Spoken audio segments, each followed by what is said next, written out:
retrouve l'ordre des phrases pour écrire le paragraphe. Le chaton bondit sur elle, elle se tapit dans l'herbe et ne bougea plus.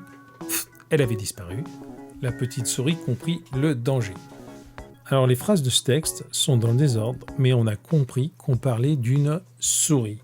Et cette information-là, c'est la première qu'on doit donner au lecteur pour qu'il comprenne de quoi on parle. On n'a pas le choix. Ici, la première phrase, c'est forcément la petite souris comprit le danger.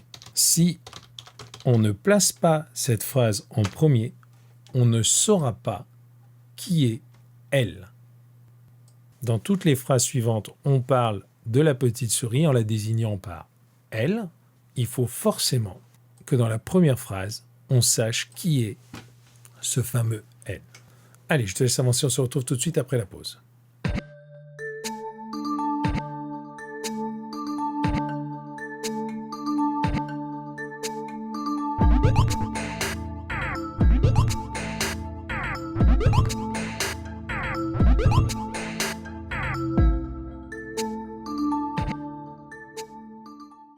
On doit chercher maintenant la seconde phrase. On a deux possibilités. Le chaton bondit sur elle et elle se tapit dans l'herbe et ne bougea plus. Elle avait disparu sera forcément la phrase de la fin puisqu'apparemment elle ne s'est pas fait manger. Je dois donc me poser la question, qu'est-ce qui va se passer en premier? Est-ce qu'elle va s'immobiliser ou est-ce que le chat va bondir sur elle?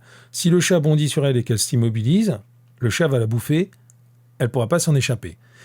Donc elle s'est immobilisée d'abord, le chat a bondi, et quand le chat a fini son bond, elle était partie entre-temps. Donc la première chose qu'elle va faire, c'est elle se tapit dans l'herbe et ne bougea plus, elle s'immobilise.